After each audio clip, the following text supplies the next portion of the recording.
The 2025 CFL season is set to begin. It's going to get going in Saskatchewan. And after going 6-12 back in 2023, the Riders showed progress last year, winning 9 games, Henoc.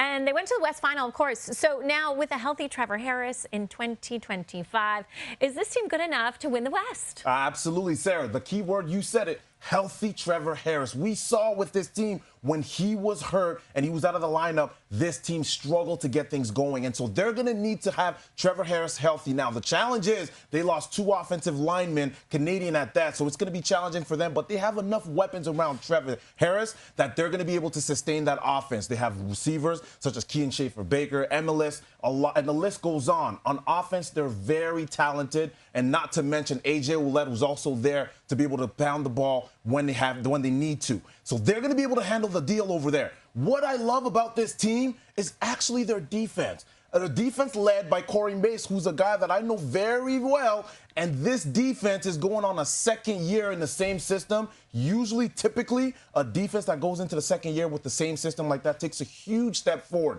I know it because I was under Corey Mace, and I'm excited to see what this defense will do. Okay, and we'll talk about Corey Mace just in a moment, but let's stick with Harris. Sometimes he gets overshadowed by some of the other quarterbacks in his division, Nathan Rourke, Zach Collaros, Vernon Adams. How does he stack up against that group, and what's made Trevor Harris so effective for the Riders? What is going to be important for Trevor Harris is for him to be himself, and himself meaning he's going to have to convert the mid passes in the middle of the field and in the secondary. He has to be able to depict the defense the way that he's always done. He can't try to do too much like I feel like he did in the semifinals last year in the playoffs. I think they asked of him things that he's not too comfortable of doing. If the coaching staff is able to put him in a position that he is comfortable in, meaning making the passes that he sees, getting the ball and getting rid of it as fast as possible, that's what he does really well,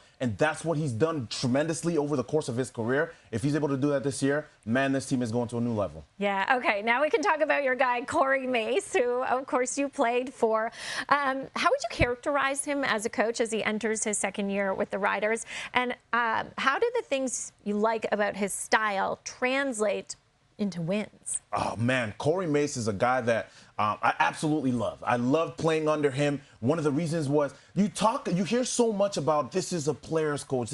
He is the true consummate player coach. The reason being he has great communication skills. He involves everybody on the defense. And I always used to tell him, Coach, you are one special coach, but he's so humble that he's always able to step back. He never wants to overstep his boundaries. He never wants to do more than his responsibility. Even when he was a defensive coordinator, I saw the ability that he had to become a head coach. But one of the most important things that he does that I noticed, and I played for different coaches and a lot of different coaches, what he does that is special is that he takes accountability. You can have a bad game, and he's never one to point the finger at any of the players. It's so easy to do that, Sarah, as a coach, to be like, hey, it was your fault. You didn't cover that guy. It was your fault. You should have done this and you should have done that. He comes after games and says, hey, guys, I should have done a better job. And for coaches that do that, players will fight. Players will play for kinds of these type of coaches. And he is that guy.